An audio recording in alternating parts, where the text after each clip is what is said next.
Hey everybody, this is Lynna and you're watching Lynna's Life. Yes, I'm having a wonderful time here in not Silver City, out here in beautiful Manson, Washington, and it just is glorious outside. It's like in the mid 80s. We just took the one of my friend's convertibles out for a ride today, shot some video. I don't know if I have the video available right now, but I'll post it on my Facebook page. But yeah, it's just it's a really cool little car she's got, and it's all decked out, and it's really nice. We went for a drive out to a little town, and then we went up and over like by the hills and the mountains out here and stuff like that. There's all kinds of curvy roads and ski resorts and oh my gosh, all kinds of cool stuff. And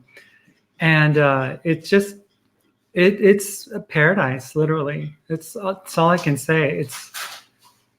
It's paradise. I look out this window right now, the kitchen window, and it's like the flowering dogwood tree. We've got some beautiful colors coming our way, and there's so much coming, beautiful things that are happening in my life. First of all, I do want to share with you guys. I don't know if I've shared with you guys everything, but I got my nails done, and they are this color called Pompeii purple, and it's kind of hard to tell. They look pink, but they have like this little glittery purple, irisy kind of, color to them, sparkly color to them, and they're really. The girl that we went to, she is amazing. She's amazing. Her name is Cassandra, and she did just an incredible job, on my nails and then on my friend's feet. I mean, her feet look like, just to die for. Beautiful. So I have Connie Eagle here saying hello. Amber's Art says hi, sis. Hi, and hope you're having a nice weekend. Oh my God, you look so pretty. Thank you very much. I am very happy with my progress and my transition and everything. When I was with this person who now claims that they never saw me as a woman, although they called me woman pronouns pretty much our whole entire existence. It was really hard. Transitioning under those circumstances is very difficult, and just trying to keep your head above water is hard enough as it is. And I just am just so grateful. So, I mean, beyond grateful. I mean, to the point where I'm like, just unbelievably thankful that this ordeal is over. This person, whether they want to call themselves back in the day, they called themselves a man. Now they're calling themselves a woman. Whatever they choose to be now, whatever they are now, I wish them well. I wish them well on their journey. And I hope that they, are able to find peace and joy and happiness. And this is not an attack Maritza, Mark video. It's not, because there is nothing. And, Mark, Maritza, if you're listening to this and watching it, there is nothing that you can do to hurt me. And I don't fear you in any way, shape, or form. I feel sorry that you've chosen to make our lives so public for so many people. And I try not to comment, not to make any reference and stuff like that, because I got honestly way too many cool things coming forward and forth in my life that, I mean, I I don't want to waste my time, honestly, regurgitating the past. I mean, I can tell you guys all the things that happened to me, all the things I've been through, and whatever, all and everything that there is to say about that. But, the fact is that I'm living in the present right now. Right now, this moment is what I have. So this is the moment that I'm living in. I'm living in the present. And the present for me has nothing to do with my ex. Nothing. My ex is now but a stranger to me, and a distant memory. And although it's sad what has taken place, with regards to two people who loved each other, my ex has chosen to basically demonize me. So now anything that I say will be and can be turned into fair game for him, for her. Sorry, for her, because I don't want to get this person wrong, in their gendered normal reality these days. But I just wanted to, say that the reason that I say him and Mark Angelo Cummings and he and all that is because that's all I ever knew, people. I mean, when he chooses to use my old name and says whatever, right? And he says it, for me, it's like, oh my gosh, that's so weird, because Mark never called me that. I never knew Mark that way. And this is the bottom line. And, Maritza, if you're watching, please correct me if I'm wrong. But the day that we separated back in April of last year, towards the end of April, when you dropped me off at the hotel there to catch the shuttle bus, and I looked at you and you looked at me, and we were like, you know what? I think Paul and Maritza are the ones that, are feeling this pain of not, I don't know, correct me if I'm wrong, but it's interesting because I was never attracted, and again, I do not mean to be mean-spirited by saying this, but I was not attracted to Maritza. That's just the truth for me. I mean, I don't want to feel like I'm like being rude or anything. I'm just being honest. I was not attracted to you, Maritza. Just wasn't. I mean, Paul would have never darkened the door in your presence. Paul would have never been Mr. Tall, Dark, and Handsome to a person of your nature, Maritza. And I think that was my old name, Amber. So what I'm saying is that I really think that this is all about you being bitter that you didn't win me over as the person that you wanted, which was not Lynna. You even told me you didn't like me as Lynna. So Mark and Lynna would never have worked out. But for some reason, you think that Paul and Maritza would have worked out. But the fact is, that was never even possible because Paul has high standards, okay? I'm just going to say, back in the day, that's not a person that I would have chosen, okay? I mean, I am one and the same, honestly.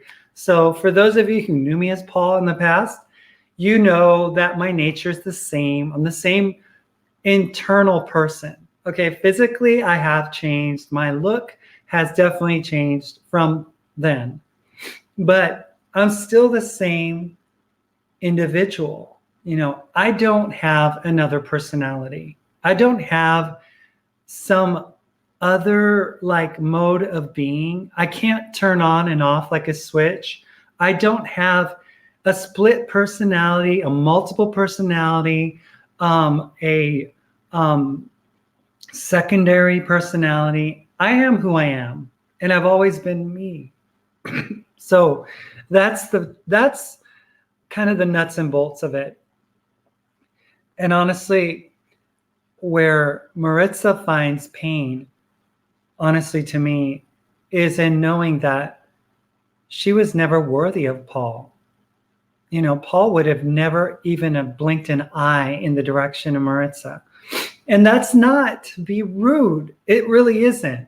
It's not. It's just a fact. That's it. It's just a fact. I don't like want to be mean-spirited or anything. I really don't, But I was just assessing the situation and looking at it for what it is. And I realized that this person wanted somebody that they couldn't have. I mean, you were not, honestly, Maritza, a person like you was not even worthy of a person the caliber of a Paul. I mean, not even close. I mean, I wouldn't have even looked in your direction back in the day. So these days, I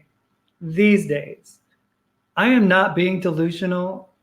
I am not being crazy. I am not being out of my mind, or, he still calls me by my old name. It's like, Maritza, everybody who knew you, okay? Everybody who knew you, except for your mother, even your father called you Mark. Everybody. And even today, even now, okay, even this moment, okay, when I watch you, all I see is Mark. I don't see Maritza.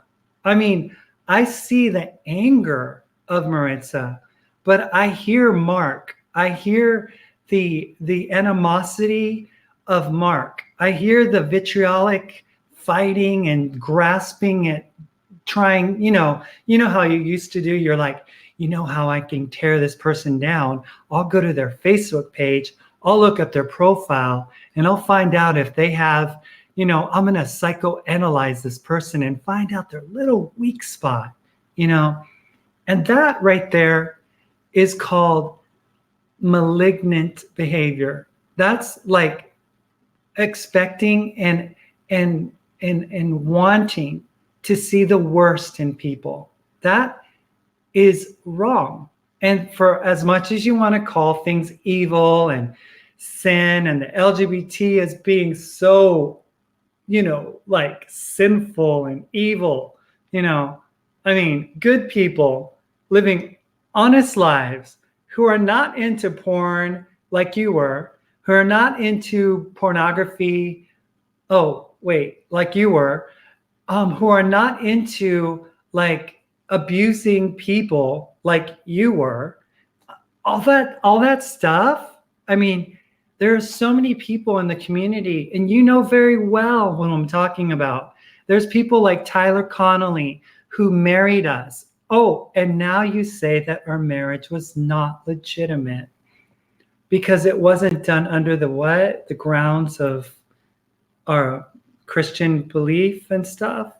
I mean, it's really sad, because when you married another person in England, you also said that that person wasn't legitimate. So you have a pattern of making yourself seem the victim and always blaming other people for the problem. And, honestly, Mark, Maritza, your reputation precedes you. And only those who are your friends now, like a Vahid or Abby Says Wow, or, Dottie K, and all those people, only those people refuse seemingly to look at your past. And, I'm not being a demon by trying to remind you of your past. It's just that your present is your past. Your present behavior is the same behavior that you were in the past. It's not like, oh my God, she's changed. God has been so magnificent with this person. It's like, no, there's still hatred. There's still an anger that's building up inside of you, I mean, and that right there is not what Jesus came to share with the world, which was love your neighbor as yourself. I mean, be good and kind to those who do wrong to you. Love your enemy. I don't know. I think you're getting schooled by the wrong people. I don't know if you're getting schooled by Christian extremists or something, but something is going on with your education with regards to spiritual things, theological concepts and things, that you are siding with the whole like judgment, condemnation, destruction, hellish, existence for everybody. I mean, you even believe that my friend, who's a good woman, okay, this woman is a saint. She invited me to church back in Silver City. I went 4 times. I went 4 times. And she was just a total blessing in my life, and that you would demonize a person like that and to say that they're going to hell along with me. And I just don't get it. And yesterday's interview, I made a comment on my Facebook page because I sat down and watched this angry interview with one former trans person and a trans widow. Well, she's not a widow because she's still married to this person. That interview, although you want to make it seem like it's legitimate to poke fun at people, I just don't understand, So I wrote, today was an interesting morning. My ex's old show had a trans widow on it today, and it was my version of must-see TV. I sat and watched the entire interview because I knew that the topic was something that my ex thinks that he's an expert on, or she, okay? Actually, she is an expert on every topic, but knowing how to find her way through, a map, doesn't have any directional skills to speak of. But again, they're going to say how they're, being a woman makes them directionally challenged, But I would like to counter that with my friend here who finds her way around anything she needs to.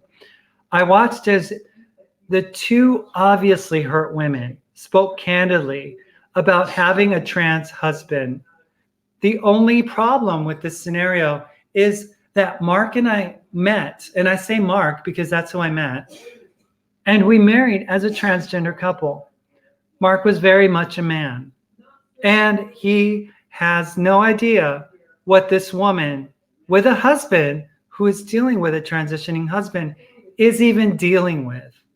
I'm getting some feedback. I'm sorry. Is there any way? I'm going to try to close your door.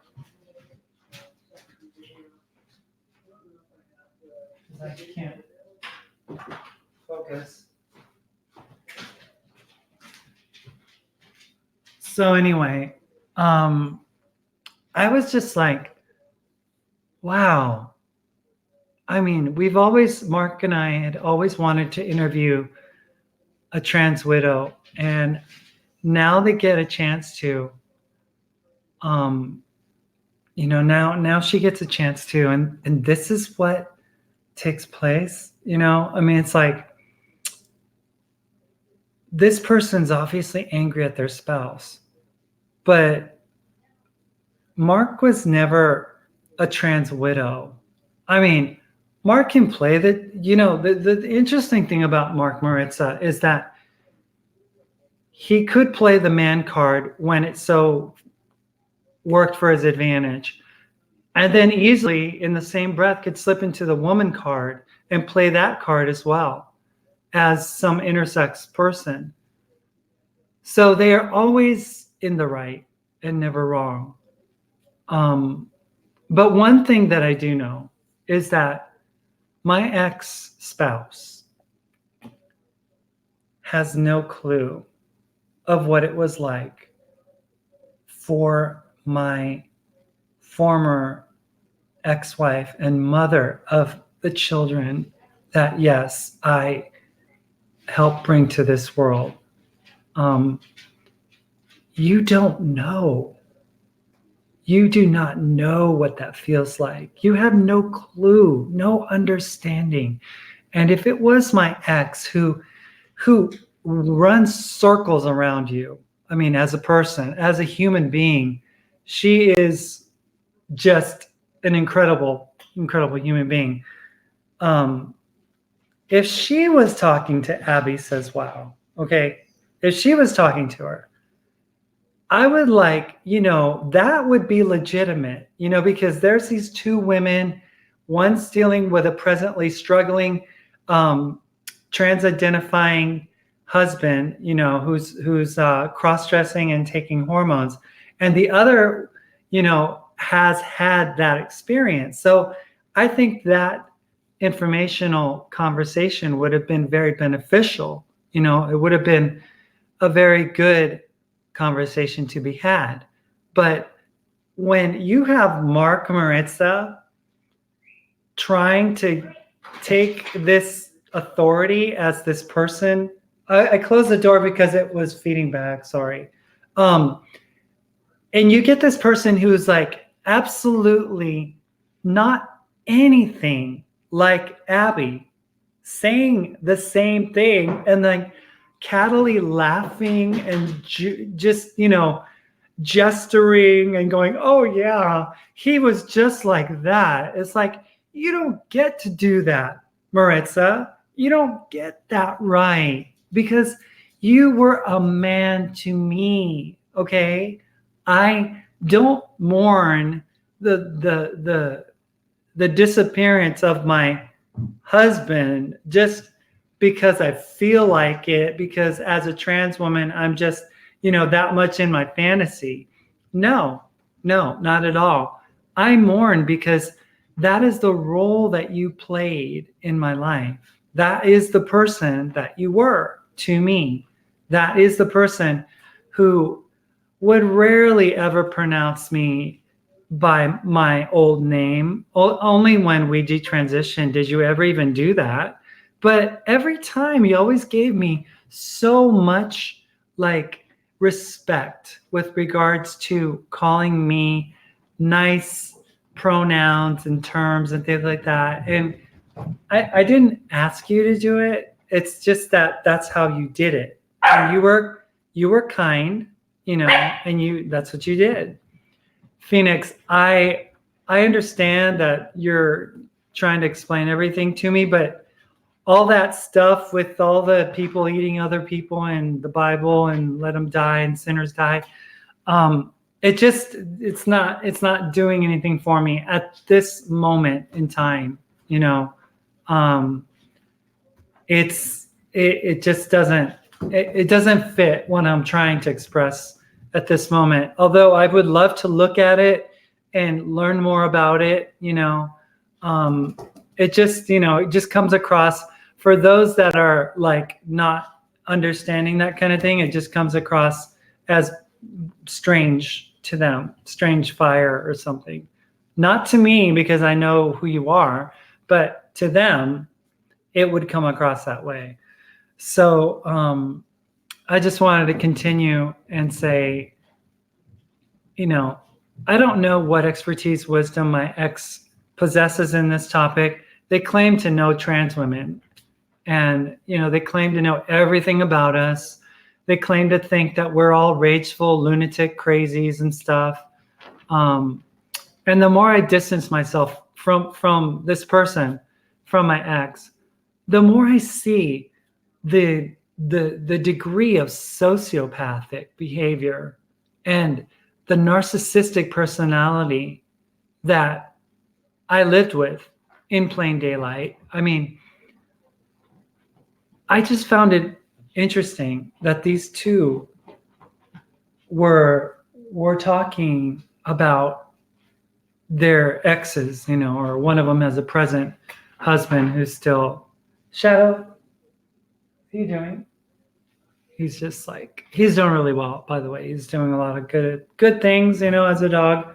And do you need to go outside? Yeah? Okay, hold on. All right, hold on. Let me let you outside. Okay.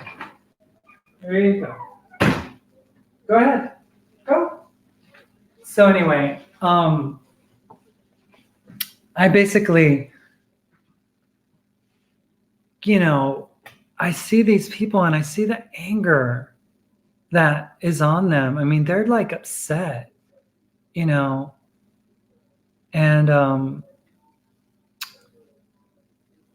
I just, it just breaks my heart, to see it. And my heart goes out to Abby because I know what it's like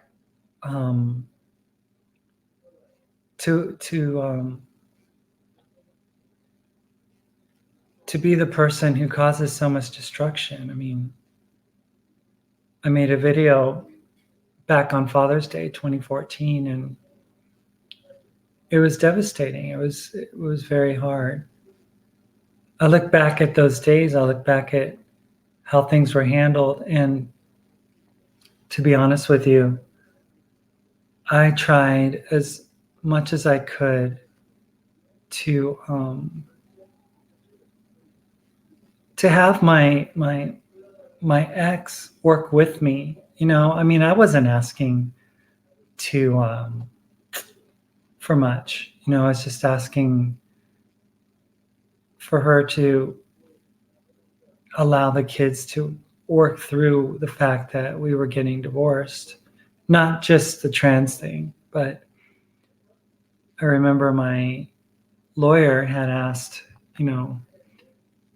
you think it'd be okay if we get some counseling for the kids? And I was like, please, that'd be great. So there was this Christian counselor that we had been recommended to, that we had gone to as a couple.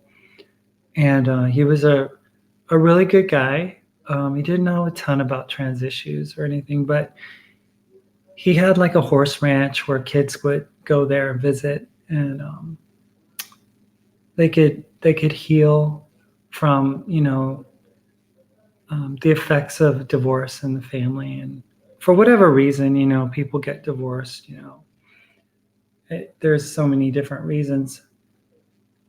And that was the reason that I wanted to basically get help for my kids. But many times it was just pushed away and said, oh, we will not allow that. This is just something that we don't agree with. And if you want to have any kind of, counseling for the kids, it's going to have to be under judicial fiat, which is, I don't know, pretty much kind of like, supreme rule or something. I don't know, take it to Supreme Court. I don't know what judicial fiat means, but it sounds really impressive.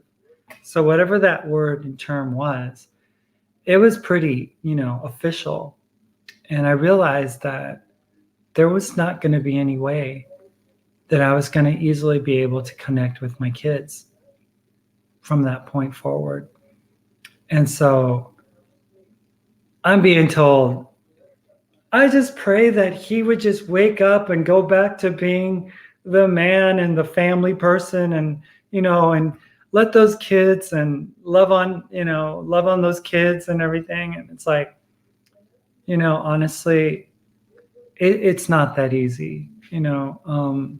It's a process. And these days, I'm grateful that I have been given the ability to control my finances now, to be able to send my child or any one of my kids gifts and money and things like that, which I was not able to do in the past. I mean, I was basically told by Mark, to pretend like they didn't exist, and that, that I was basically never a parent, and that I never had kids. And for a while there, I tried to believe it, but every day I I don't forget.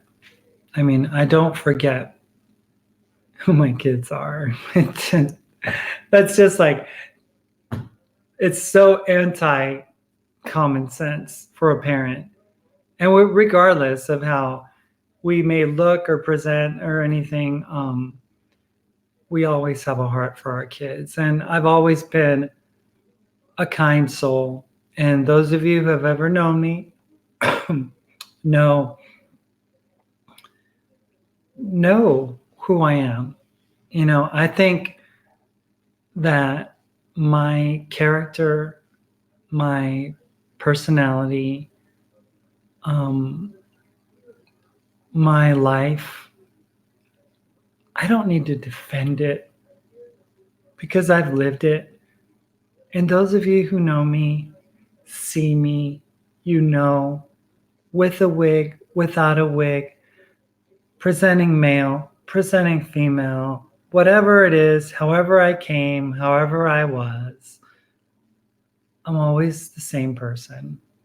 I'm always the same person. And, Maritza just knows that whenever they say, "Oh, I never saw you as a woman. Oh, I never saw you as anything more than a fetishy person." And, well, let me finish reading what I had to say.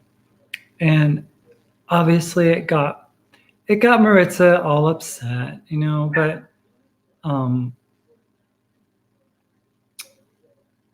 I said, "I see the sociopath and his narcissistic personality in plain daylight. The degree of control that I was placed under was nothing short of insane.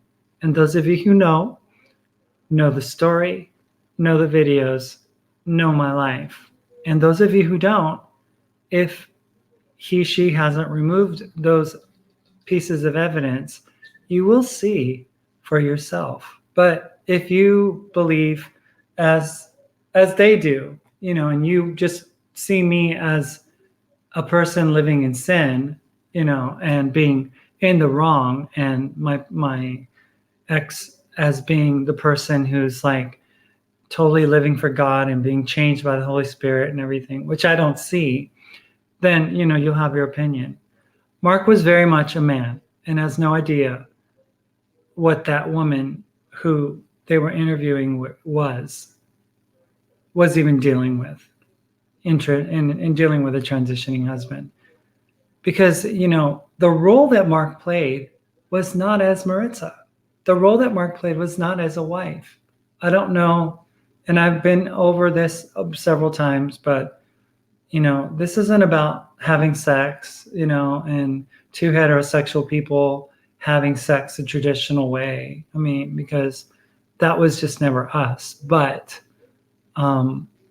there was definitely a role that I played, and a role that she played, that was truly what it was. And right or wrong, whether you agree with it, whether you don't agree with it, whether you think it's sin, whether you think it's fantasy, whatever you think of it, it was our reality,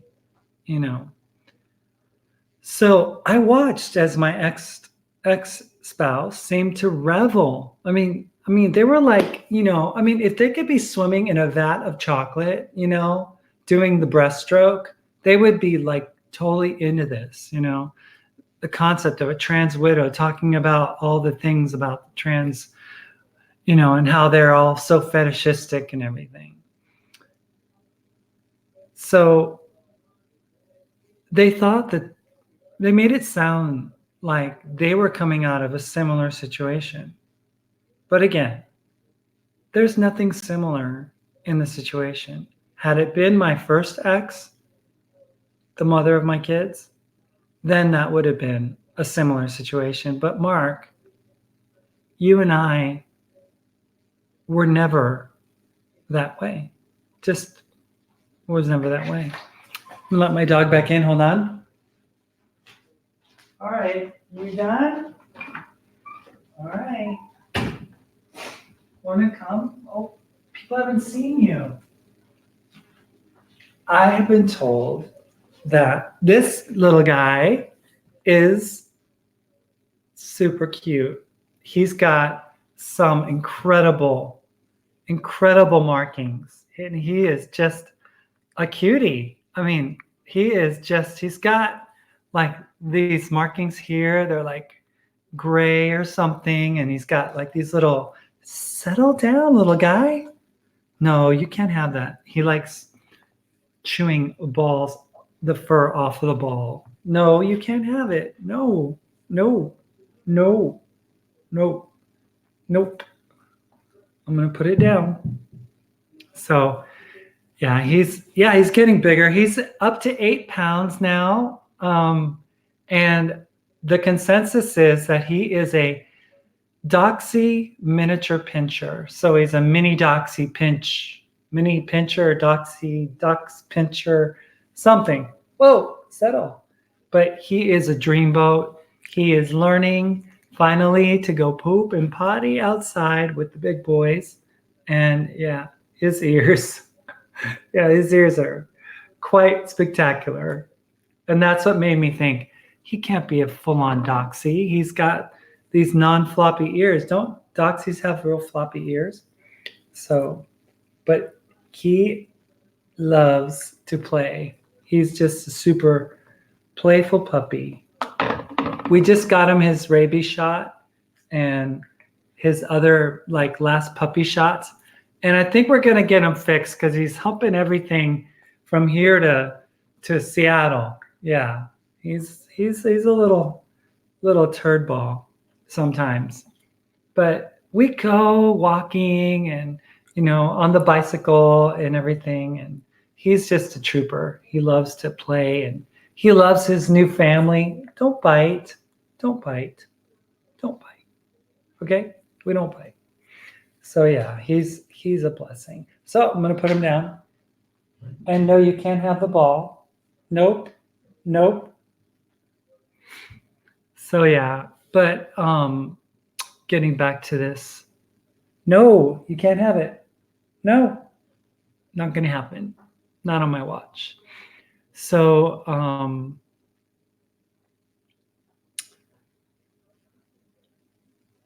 I said, I watched as my ex seemed to revel, as if somehow they were coming out of a similar situation. There was no doubt a lot of juxtaposing and a lot of assumptions being made. And I forgot, I am on my way to hell, and so is anyone who would ever care to reach out their hand to help me. I mean, my friend who's been an absolute stellar angel in my life. She has been a mother, a sister, a best friend. She has been so supportive, so kind to me, so good, so sweet that I am just in awe of the grace that God has had on me in my situation.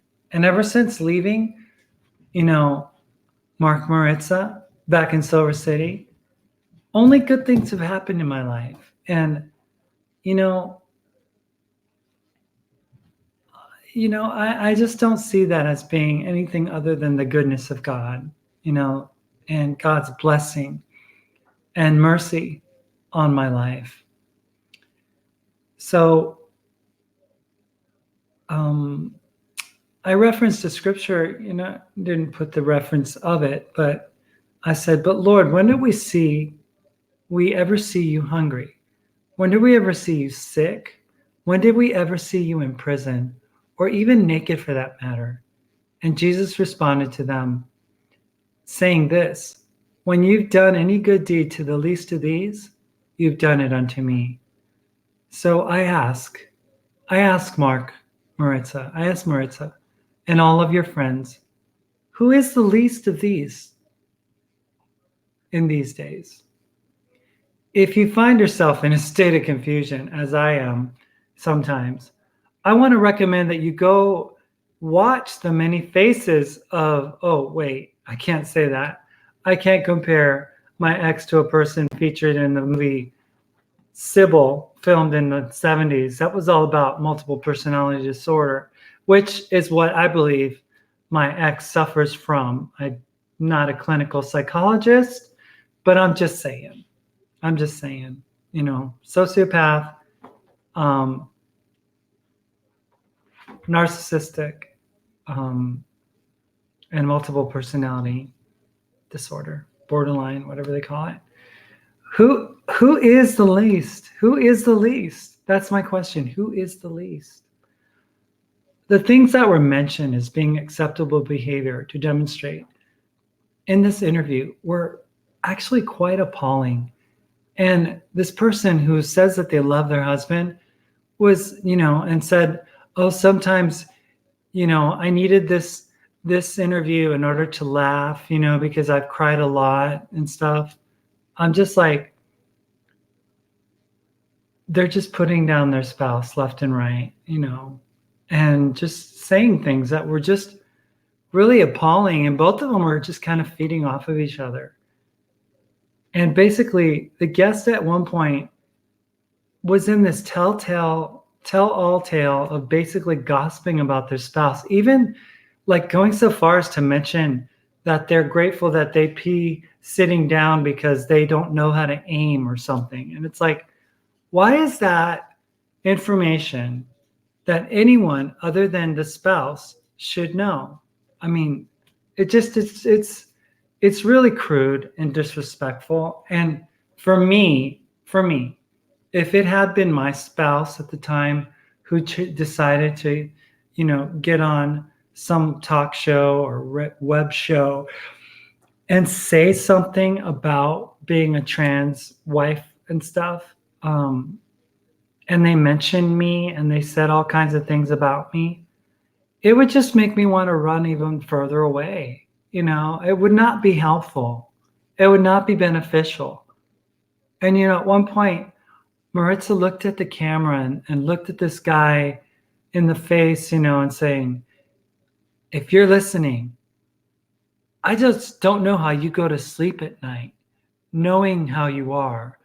Snap out of it, stop doing what you're doing.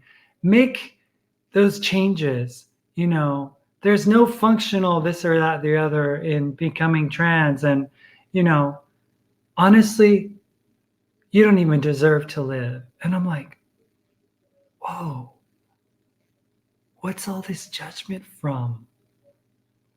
What is all this hate? Literally hate, And to seal the deal for me, the guest on that show made a statement that resonates with me because I've been through the same thing.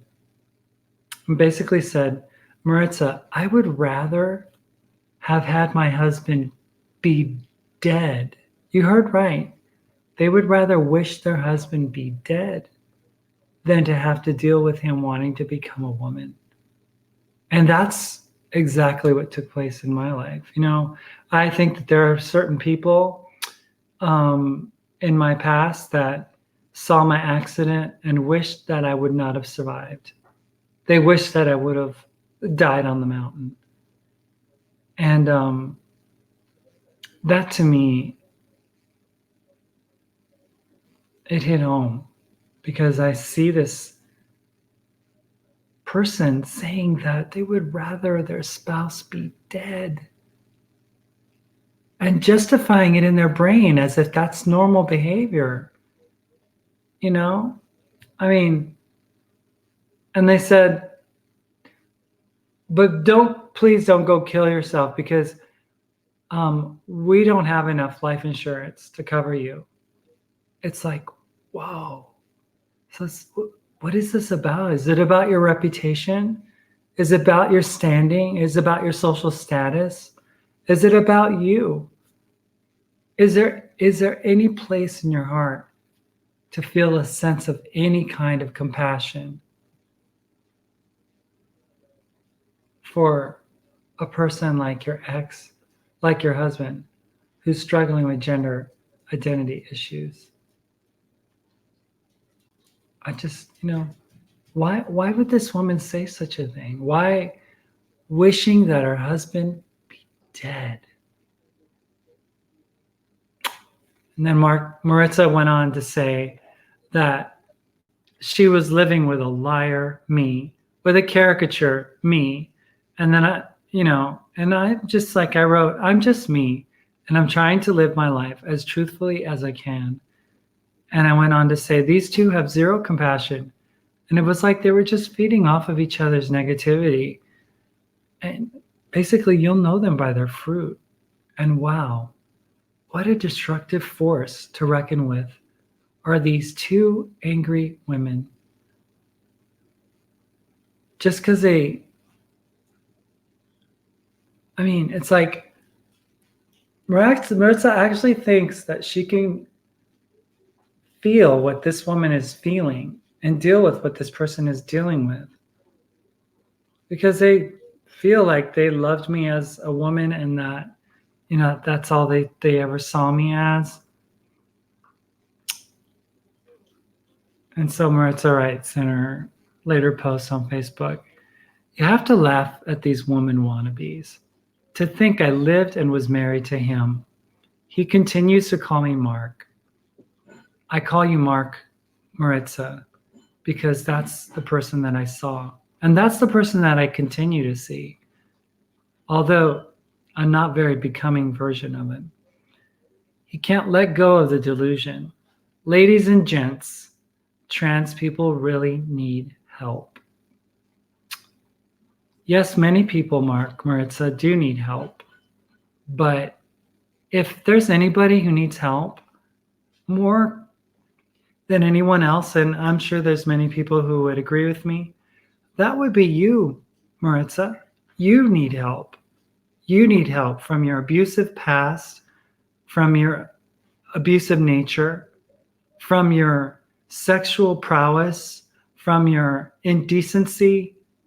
It was you who to this day still has a video on YouTube up talking about being a trans man and literally had the gumption to videotape your private part and put it on public display and laugh. Even just a couple months ago, I'm like, so did the video get flagged because of your porn, basically? He's like, no, that one went through. Ha ha ha.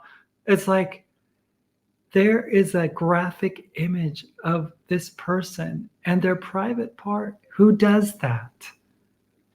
Not a decent person. A decent person wouldn't do that. And only those who need help, Maritza, would be sharing that information on a public forum and hoping that someone would look at it. I don't know. I'm just saying. Oh, I wanted to be my ex's ex. I wanted to my ex's ex-wife also would have. Oh, I wanted to. Oh, okay. Oh, I wanted to. And my ex's ex-wife would also have preferred for her husband to have been killed instead of having to deal with such shame. Are you guys listening to this? Are you guys seeing what I'm seeing here? Do you see that the only thing that these people are caring about is their own personal reputation and standing in society? That maybe they might feel like I wasn't woman enough, they might say, or I wasn't beautiful enough or sexy enough or pretty enough or whatever it might be.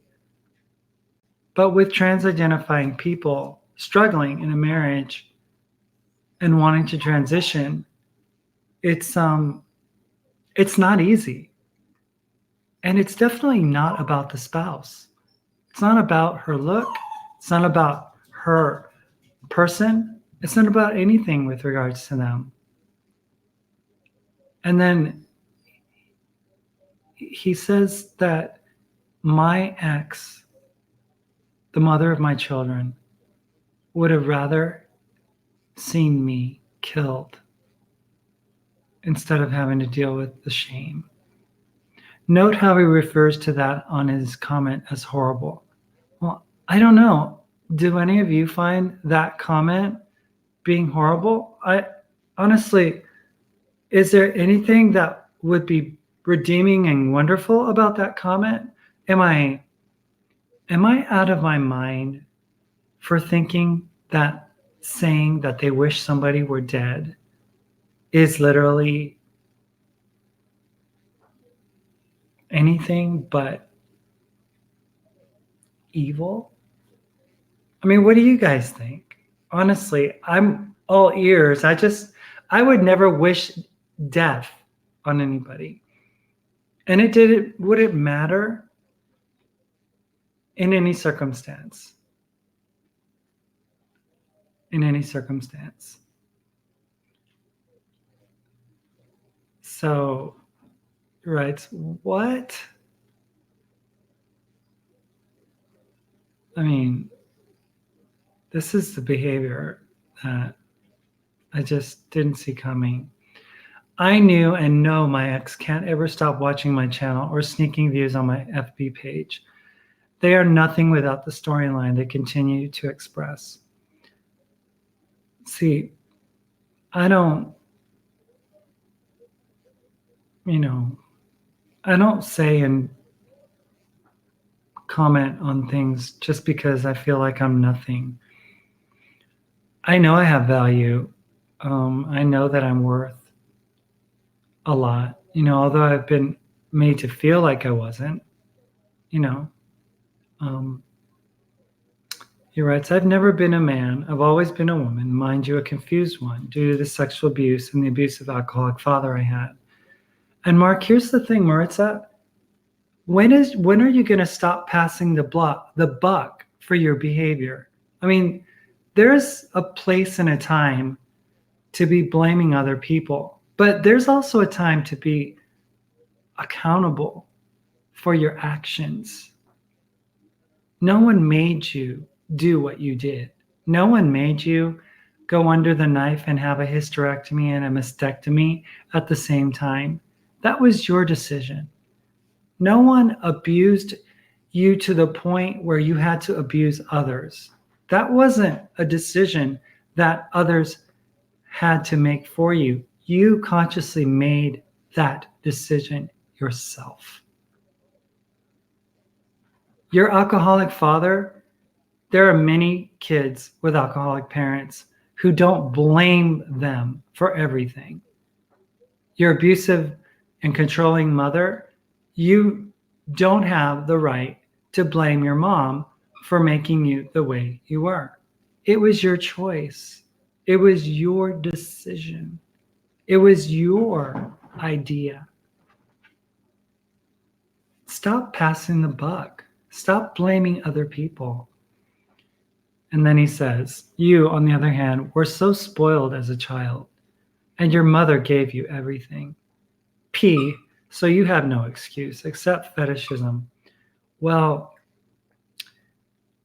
obviously you don't know that an otherwise normally functioning child, such as I, who was raised in a Christian home, given a Christian family, given a real good, strong moral code to live by, raised in the church. That's the reason that it couldn't be fetishism, Maritza. The reason that it couldn't be fetishism is because I was never a sexual deviant as you were. I never sat and enjoyed watching pornography like you have. I never, really got into sexual things. like you did. I was just a goody two shoes kid. So the reason that fetishism doesn't fit in my case is because I'm not fetishistic. You know, I'm not sexually amused like you have. You know, what you do is you project, and you're really good at projecting. You project the things that you know about yourself that you don't want others to think that you are onto others because it makes you feel, I don't know, um, better about yourself. I don't know.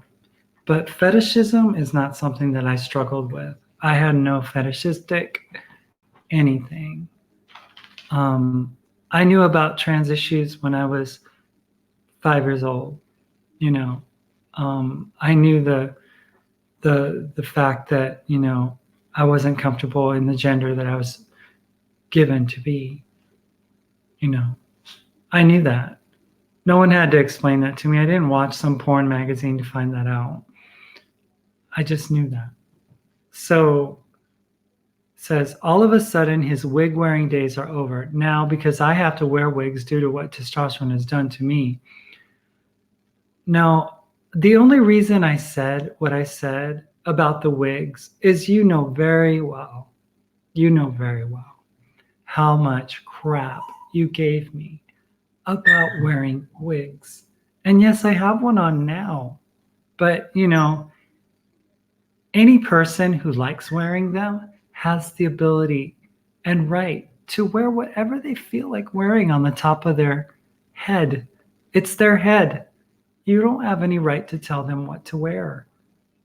And honestly, I find it odd that you're even wearing wigs these days because you disdain them. You don't like them. You are disgusted by them. So, I mean, I wore wigs because I like to present nice. That's something that I like to do. So, for the longest time, my hair didn't allow me to do that. And that was a struggle for me. And it was a cause for a struggle with my gender dysphoria. You hated wearing wigs all the time. You never wanted to wear them. I even, after you detransitioned once and twice, you didn't want to get a wig. So now all of a sudden, you like wearing them or you're wearing them now. I don't get it. And every time you have to have an excuse. Oh, it's because of the effects of tea. I have to wear wigs due to what testosterone has done to me. Yes, I know you lost hair. And whose fault is it? Is it your own fault? Did you look it up? Did you find out for yourself if taking testosterone was going to cause you to lose hair? No, you blame the doctors. You blame your endocrinologist. You blame other people and say, you didn't explain this to me. You didn't tell me that I was going to lose my gorgeous long locks of hair, that I only had to put some gel in it and spoof it. And then it was Ritz on the fritz, and do whatever I wanted. It's like, no, it's your fault you lost your hair. It's not the doctor's fault. It's your fault. Maritza, take responsibility for what you have done to yourself.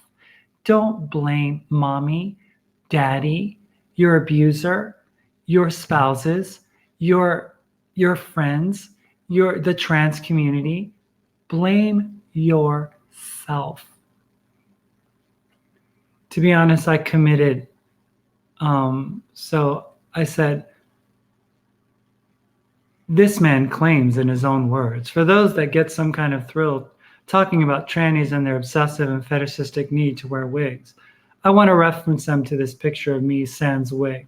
To be honest, I committed the cardinal tyranny, tranny sin, and actually went out in public with just my own hair like this. I know. So sometimes I do stuff like that. It's crazy, crazy stuff for sure. Yeah. I only say that because I can wear my hair out if I feel like it. And I do whenever I want to. You know, I could tie it up in a pony and wear it like I did yesterday, as I feel like doing, as any person with long hair can do for themselves. But the only reason that I pointed it out is because you talked so much trash about it and you made me feel like yay big for the longest time. So, right, yes, you have been taking estradiol and Spiro. In a few years' time, when my body gets rid of the testosterone poisoning, I will look more like a woman without having to take synthetics as you. You're so messed up. I feel so sorry for you. All right, so this isn't a competition. Honestly, I have no battle with you. I just want you to leave me alone. I just want you not to hurt those that I love. Those in the trans community, those in the LGBT community don't deserve your venom, don't deserve your treatment of them. I mean, that's just wrong, you know? And I have the confidence to go out now with my own hair because I've been able to do so. I've been able to let it grow out. And I hope and pray that that your testosterone poisoning gets to be the minimum, and that you're able to be restored to your feminine beauty. And I don't care if you look more like a woman without having to take synthetics as I do. I don't really care. Honestly, it doesn't matter to me. What you do with your body, with your time, with this isn't a comparison. I mean, do you think when I'm comparing, I'm like competing with you? I really could care less what you're doing with regards to how your transition is going and what you look like or anything. I just find it odd that you're liking wigs now. This person is the classic case of narcissism and can't even see it. And that would be the classic case of the pot calling the kettle black. I mean, literally. This person, if you guys don't know, just look at the past, look at his videos, her videos. I say his because they're mostly his videos. Look at them. Look at that for evidence. Those of you who are friends of this individual, this person who you're putting on a pedestal as some wonderful saint of a believer, Christian, super person, they have a history of being a narcissistic abuser. And that is not just me. That's everybody who's ever met them.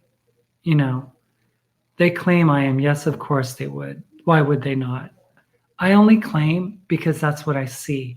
I only claim because that's how I lived. Again, I felt the abuse. I felt being taken advantage of. I've explained it many, many a time. Here's a copy of what they wrote on their page. P, get a life. I never saw you as a woman. You in my heart were my husband. That's funny because I would share the video. I would share the picture of the card that I got on our anniversary. And it didn't allude to anything other than me being this person's wife. That was it. There was no, I never saw you as, and I don't really need your approval. I don't really need for you to tell me, how you feel and everything. It doesn't really matter. But, in matters of like the truth, that's what I'm about. I'm about knowing and experiencing the truth. And the truth is much different than how you're painting it. Much, much different. I would never have come back for a person who thought that they were my husband. you didn't act as my husband, as my wife. I mean, you never acted as my wife. Why would you say that? You know, I mean, it's beyond me to understand what it is that this person, all they want to do is destroy me and, you know, to try to punch holes into my psyche and everything. And, honestly, Mark, it's not gonna work. It's not. It's not gonna work. And you know why? I won't let you do that to me. You've done enough damage as it is, says the person. I never saw you as a woman. Oh no, you were never a woman. For the woman I'd marry all over again. Gee, let's see what else he wrote. When they invented love, they had us in mind. I love you more each day. Love you.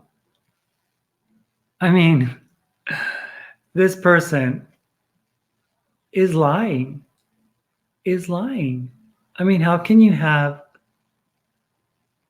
that? Oops. I'm trying to figure that, right? How can you have that and say what you're saying? It's beyond me. It's beyond me. But that is how a narcissist works. They project their negativity, their character flaws, they make them your character flaws. So you're the one with the problem. You're the one with the issues. You're the one with the inability to take care of yourself. Um, it just, Moon Demon says, they keep talking about how helpless you were and didn't even know how to eat properly when really you just probably weren't eating vegan mush. But of course, people can't have different tastes. There was nothing we could have that was different. Everything had to be the same. Everything was like, if you got a bowl of oatmeal and a bowl of oatmeal and 4 raisins, you had 4 raisins here. You had 5 peanuts, you had 5 peanuts here. It was like literally, okay, cut, cut, cut. Okay, cut, cut, cut. Okay, and then let me see. I put a slice of orange in it. A slice of orange. It's like it was like micromanagement. And initially, Moon Demon, I was injured. I mean, anybody who's been in a horrific car accident, as I was, and sustained so many injuries, for a while there, I couldn't even lift my arm up to put a fork on my, up by my mouth. I didn't have the strength to do it, but over time, I was able to recover the use of my, arms, and I was able to, to be able to recover. Honey, you don't need to prove your femininity. I see where you are going with it, though, and you're right about him being a narcissist. I see you don't need to vent, but know that non-crazy people understand the real situation. And that's all I want, is for people to understand. For those of you who are watching this video, like the Vahids and the Abby Says Wow and the Sherry Sunshines and all of those people who are like, band members in Maritza's band, please understand the whole story before you go crucifying people, before you go throwing people under a bus, because the fact is that what Maritza is saying is out of hurt. And the reason that Maritza's saying what she's saying is because Paul rejected her. You know, that's the bottom line. You know, that's the bottom line. You know, I mean, there was even a point the other day where they said, you know, oh my gosh, there was no one cuter than Paul would have been. You know, I mean, he was such a hunk. I mean, such a good looking guy. And it's like, yeah, but that piece of good looking guy would have never, ever wanted anything to do with you, Maritza. None. Not even a teeny bit. Not even a skosh, as I used to say in my industry. Got to move over a skosh, you know, just a tiny hint of a bit. You know, there was nothing that I wanted that Maritza had. There wasn't. I mean, um, back in the day, you know, I had found the person I was going to live and love and have children with and settle down with and enjoy for the rest of my life and everything, you know, given the fact that I struggled with so many issues with my gender, it wasn't able to be. But I had that perfect person, and she was my perfect person, okay? Nothing, not even not even a remnant of similarity with my ex, my real ex, the one that I married, that I made vows to, had children with, not even a fraction of any similarities. I mean, nothing. So this person is bitter because Paul rejected her. And it's like, I can't help it. You're not my type.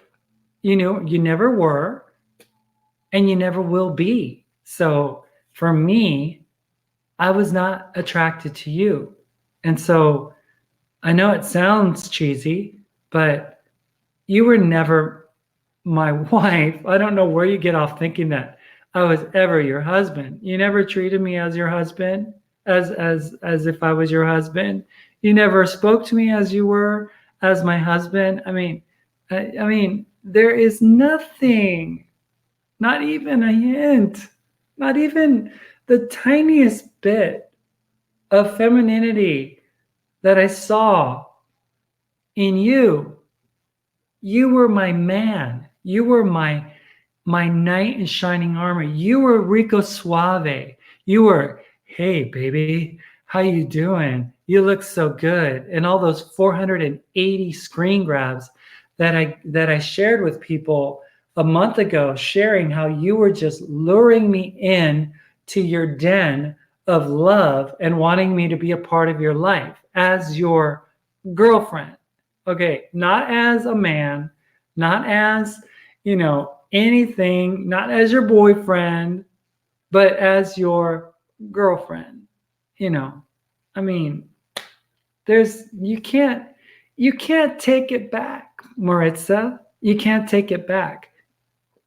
And even me calling you Maritza is a stretch because I didn't know Maritza. I didn't know Maritza. Who is Maritza? Is that this person now that does this kind of thing? Oh, and then plays with the wig and pulls it down, you know, and it's like there's, you know, I mean, there is nothing that I would be attracted to with you being a woman. And I know you claim to be, but you know, there are anomalies that happen in life. And I was with you intimately, and I did see what you had, and what you had was not normal for a female. Just wasn't. And regardless whether you took testosterone or stopped or what, you were intersex, and you have intersex differences in your body.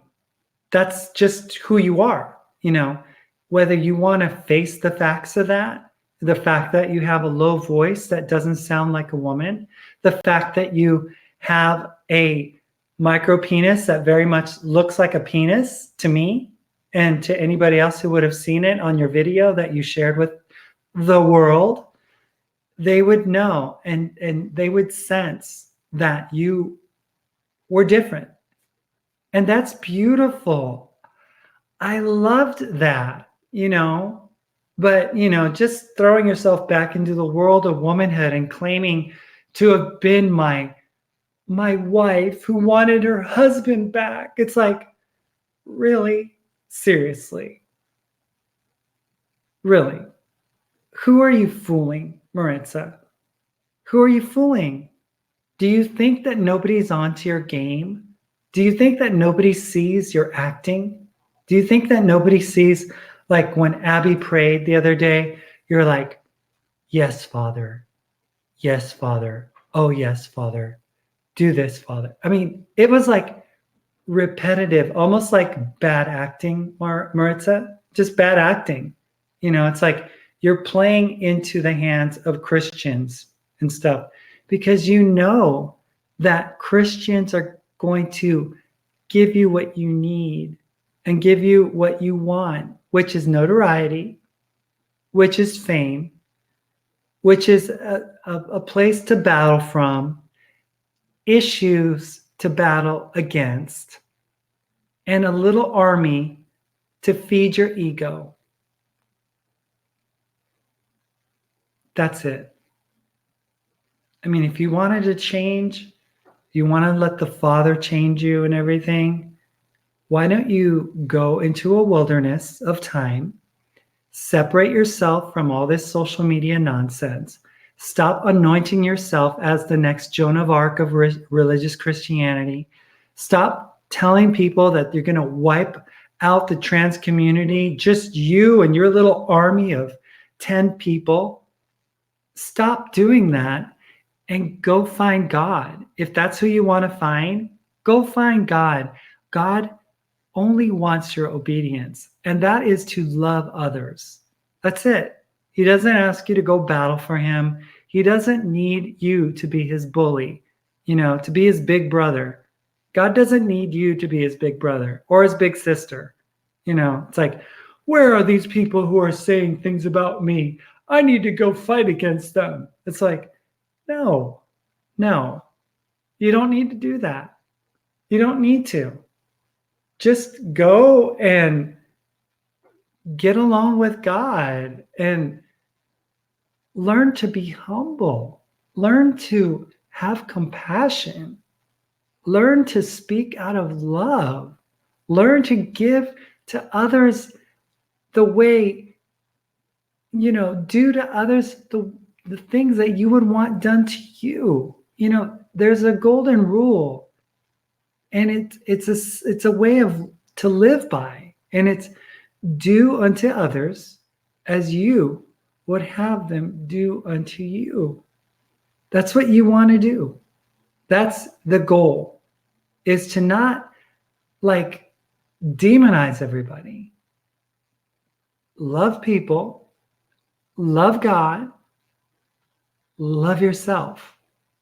That's the important thing. That's the lesson that you want to learn as a new believer, as a baby Christian, or whatever you want to call yourself now, which I find it to be a stretch. Okay, I'm sorry. I am so sorry.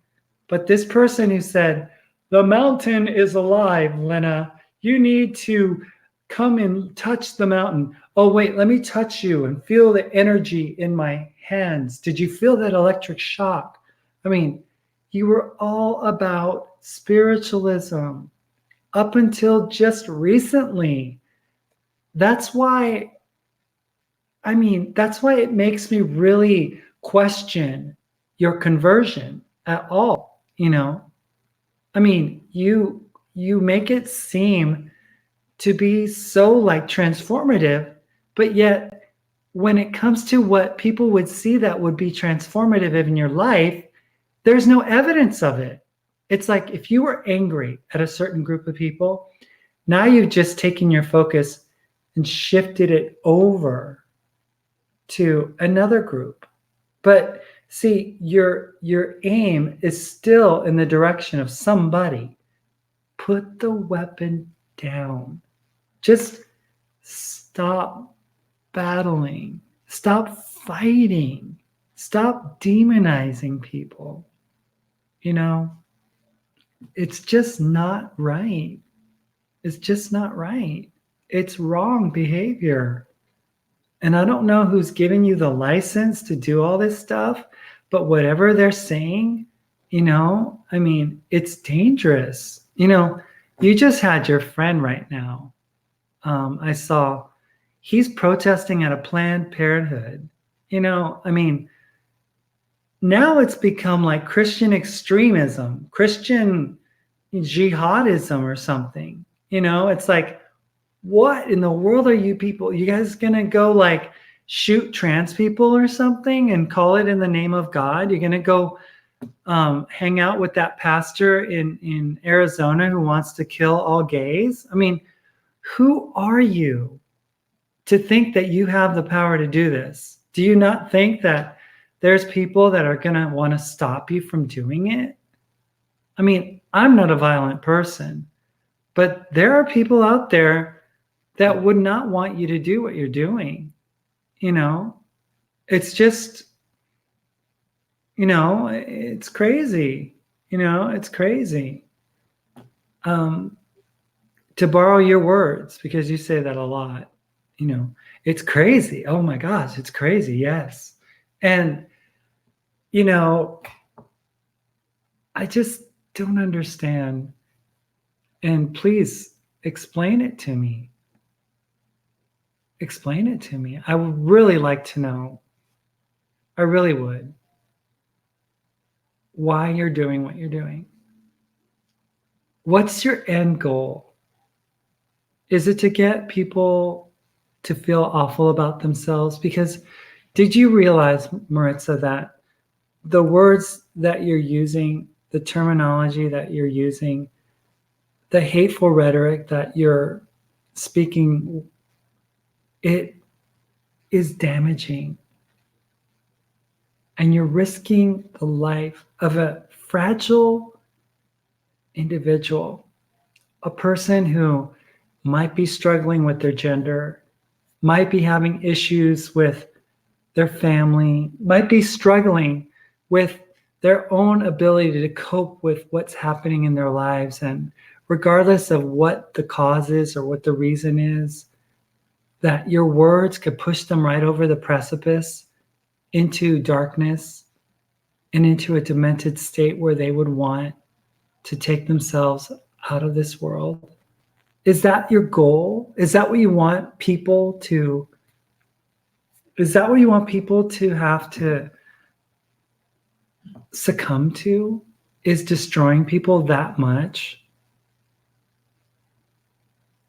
How is that God?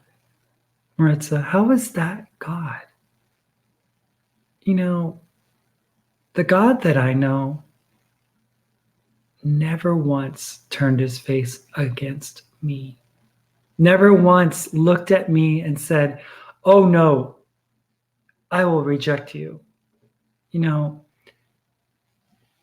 Jesus went to a group of forgotten people who, for whatever reason, were placed in a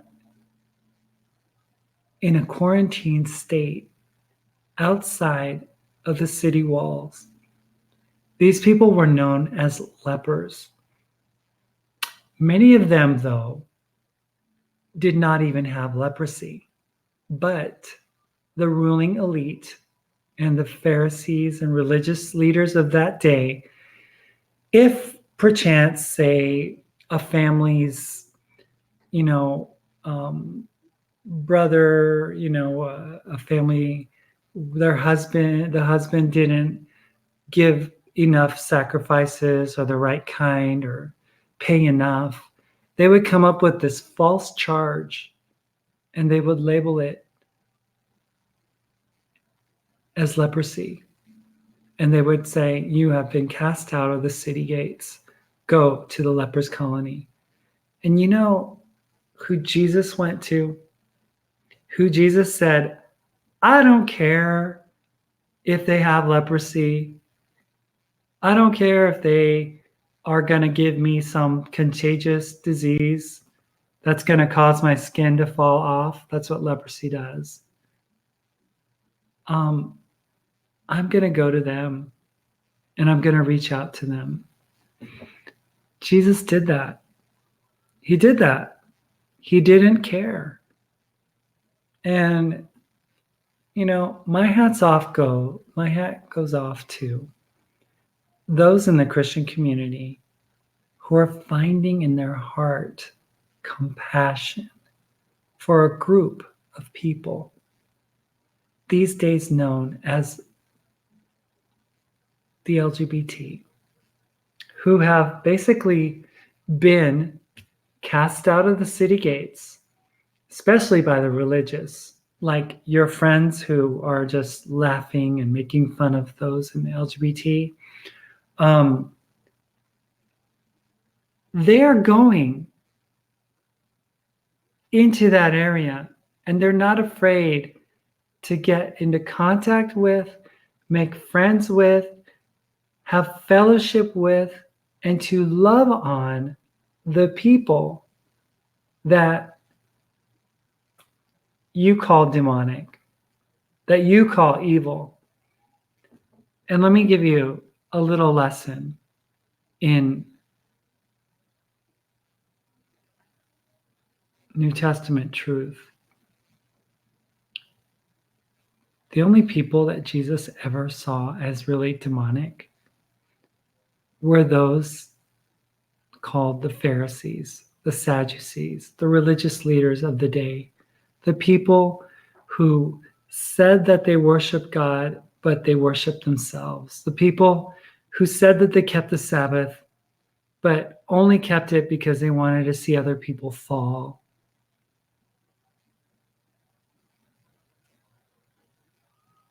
Those were the evil people of the day. Those were the people that were demonic possessed. The religious, the religious, the religious. And you, Maritza, have become one of those religious people. The worst kind, the kind that I warned you about, the kind that you used to poke fun at, the kind that, yeah, they love you now, but if you say or do anything, I mean, don't even go there with conspiracy theories. Don't go there with your Anunnaki theories. Don't go there with any of your, end of the world, conspiracy stuff, craziness, UFOs. Don't go there with that because they'll drop you in a New York minute and they'll be like, whoa, that's weird. We can't support that. So I don't know. I still mourn the loss of the person I loved, and I will be doing so for a long time. I've had tons of, it's funny. I have had tons of offers on dates and stuff like that, but I do not want to date for nothing. I mean, I'm just not interested. I know you think, oh, yeah, those trannies are into all kinds of fetishistic this and that, and they just want to be validated. No, actually, I just want to live. I just want to live my life in peace. And living my life in peace is living without your memory and your influence over my life. And I'm not obsessed with you. I'm really not. I'm not attracted to you. I could care less, what your future has in store for you. I really don't really have anything invested with you. We are legally divorced, so we're not connected in any way, shape, form, manner whatsoever. Thank God. And believe me, No one is more happy to have had the 3 week, and believe me, it was me who tried to get that expedited because I was the one who was like, getting all the paperwork signed and making sure that I could do it through the courts and everything, and that we didn't have to pay a huge fee. If you want to thank anybody, you can thank me for expediting it, because I know that it would have taken longer had we gone a different route. But I wanted to be out of this marriage last year. I wanted to be out of this marriage in the worst way. And it wasn't because I remained trans and that you all of a sudden, gave your heart to God and everything. No, just tell the truth. Last year, that wasn't the case. You went right to a case of testosterone. You went right to being this big man and working your big job and lifting things and bulking up. And when we met, that's what you were. You were a bulked up dude. So you didn't go running to Jesus at that time. And when you started to detransition this time, it wasn't because of your come to Jesus moment. It was something else. So you didn't have to wait for me, honey, because I would have never have chosen you. That's just the truth. I had no attraction to you. It's either Mark or nobody, because that's who I literally fell for. That's who I literally came for. It wasn't Maritza. Not even. Not even. So I know you're jealous. Sorry, I didn't give you what you wanted. I'm sorry that I'm transgender. I'm sorry that I want to continue my transition. I'm sorry that you're not getting what you want. I'm sorry. I'm sorry. But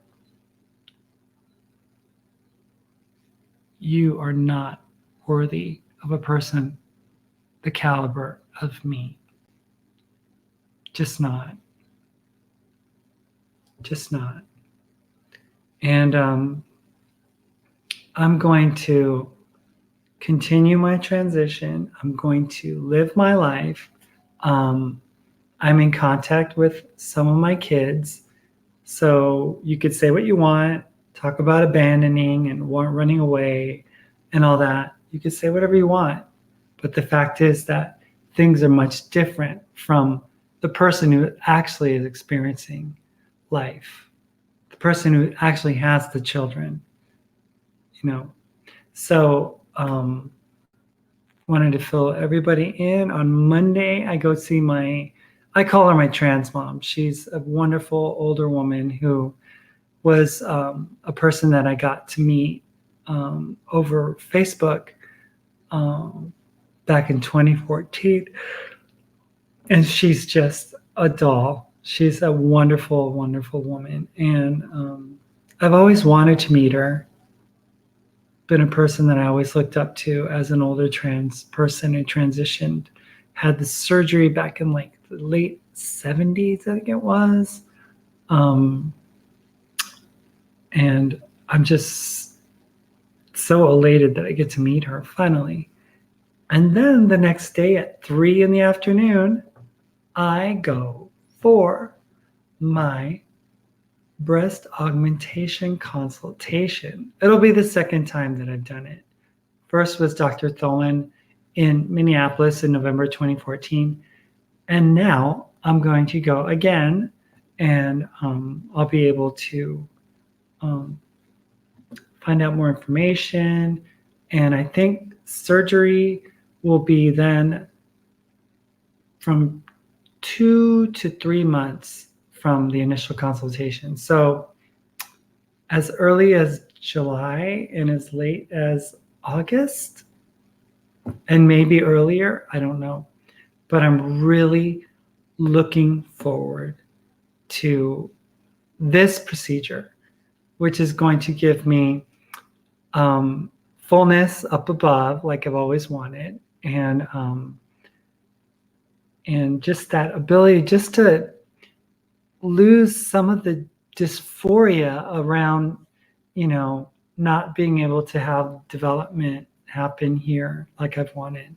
So I know my ex is jealous. I know he's upset. And I know that, he's going to be mad at me or sorry, don't want to misgender Maritza, because Maritza is a woman.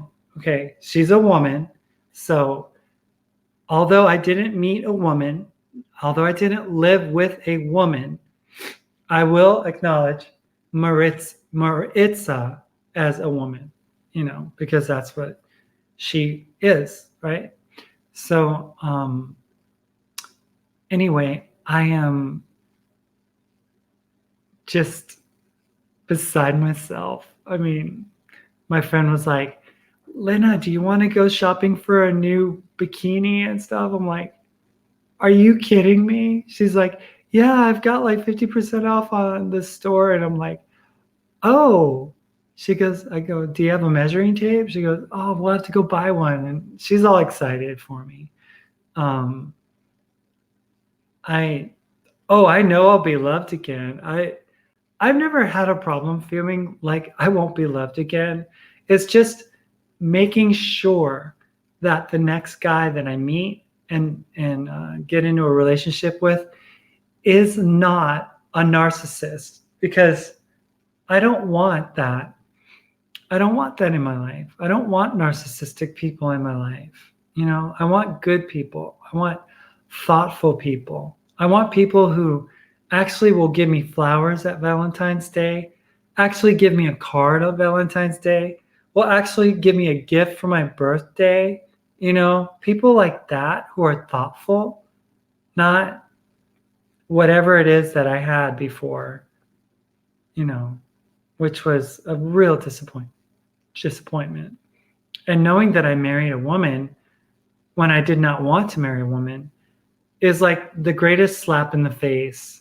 I mean, it's like the greatest slap in the face, because it's just wrong, to lead someone on like that, to paint yourself as the trans man of trans men, and then to say, oh, I only saw you as my husband. It's like, please.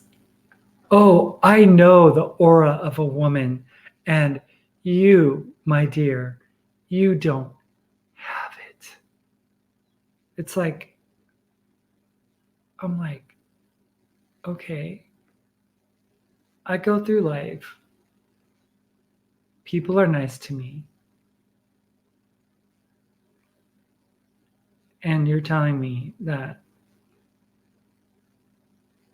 I'm just this fake of a person. It's like, life tells me differently, Maritza. And it will continue to tell me differently. So I'll just smile and do my thing, because life is good here. And you can't do a dang thing to destroy it. I know you want to. But you can. And while you're living in your motel room and making hate speeches, I'm driving around in not just one, but two convertibles, taking corners, driving, having a great time, enjoying life. Enjoying life. That's all I can do now. I can only enjoy things now because I've suffered way too long. And the suffering days with you are over. They're over. I don't have to deal with your negativity, your hate, your vitriolic nature, your narcissism, your sociopathic behavior, your anger issues, your destructiveness, your bluntness, your rudeness, your sexualized self. I don't have to deal with that anymore. I'm free. free as a bird. And you can't touch me. So I live, I breathe, and I love being me. That's it. That's it. And it's awesome. It's awesome. I love it. I love my life. I can eat an apple like whenever I feel like it. And if I want an orange, I can just peel it like that. I don't have to wait one meal a day. I could just eat it whenever I feel like it without being ridiculed, without being criticized, without running into a shower. Thanks, roses are red. Without any of that. I don't really take Mother's Day for myself because I know my kids have a mom. And I know I'm a different person than a typical, dad or whatever, but I don't take it. I honor my ex. I can eat an orange now. Before I couldn't. Before we had to chop it up into like little pieces and put it into our salad. And God forbid if someone were to just eat a slice like I'm doing.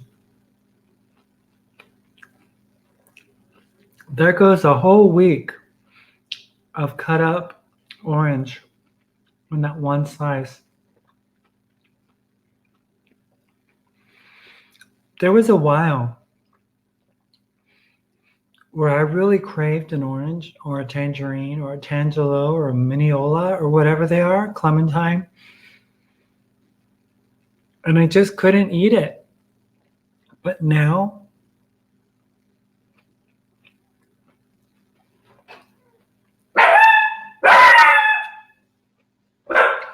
oh, the door opened. Hold on. Let me get it. It's just the door button.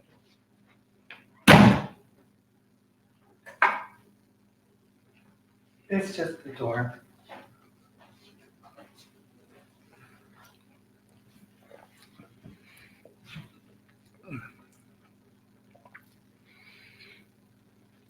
So I enjoy eating whatever I want.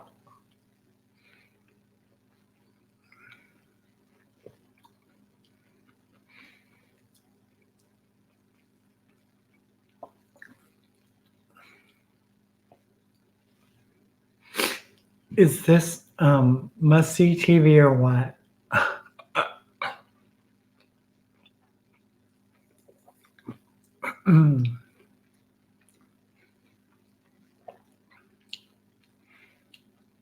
Yeah, he's a little alarm. I've got like this cold. Haven't been able to knock it out. But I think it's like stress induced, because it's like the attacks don't stop. They don't stop. And I try to like play it off. But it seems like with each passing day, they just get more and more emboldened and stuff to say whatever they want.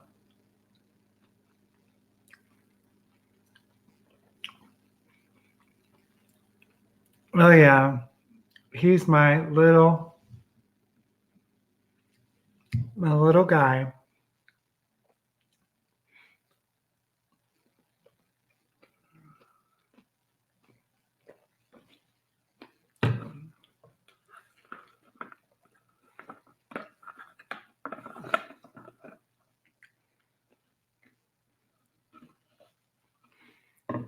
Oh, this top was like a find at the store the other day. It's like, just over at the what was it? Where did I get it? I think it was at the thrift store. But it's really, isn't it cute? It's got like this little, cut out here with a little design there. It's just, I like it. It's real fun. Kind of like summery, it's almost 80, 90 degrees, here. And I know that when I have my surgery, I may not fit into a lot of the things that I have gotten in the past. So I don't think it's seasonal allergies. I just think it's more like Maritza allergies. Yeah, I think that's what it is, more so. But I have everything, everything that I need here. I mean, I can walk outside. There's this all-purpose gym, with the little pull-down lat thing and cable system to do this thing, and a bar to do a chest press and lat pull, and oh my God, so many great little things in this one, like, do it all. Yeah, it's really, really nice. So I'll do that, and then maybe I'll go for a walk or whatever.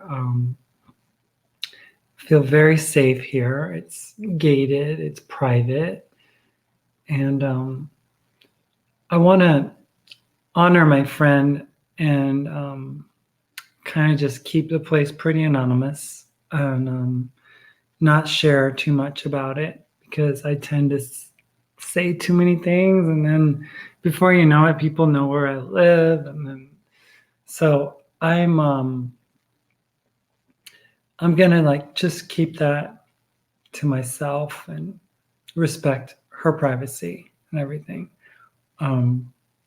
But as you can tell, I initially reacted and didn't want to do YouTube videos because I just felt the negativity. But dang it, if I'm going to be stopped from doing something I love to do, which is to share and give you guys, a piece of my life, and to share and to give you my heart, and to give you, what it is that I'm going through, and to share with you all the things that I'm dealing with and everything. Dang it, if someone's going to stop me from doing that, So Lynna's life is back up. It's still functioning. I put all the videos back up, and you guys can decide for yourself what kind of person I am. It's up to you. I leave it in your hands, and if you want to watch, you can watch. If you don't, you don't have to. You can move along, or you can stick around, whatever you want to do. But I do have a cute puppy, so maybe you want to stick around just to watch the cute puppy videos.